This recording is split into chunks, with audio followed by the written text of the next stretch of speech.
We are living in a non-linear world where there is complexity, there is economic uncertainty, there is geopolitical instability, there is trade volatility, sustainability, and survival anxiety.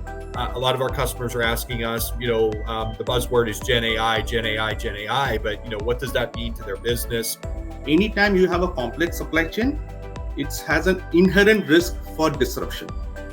So what's happening is the customers have started reading the IoT data, whatsoever is there in their inventory levels, to measure it up in the near real time and try to optimize their production scheduling and prevent the stockouts out there.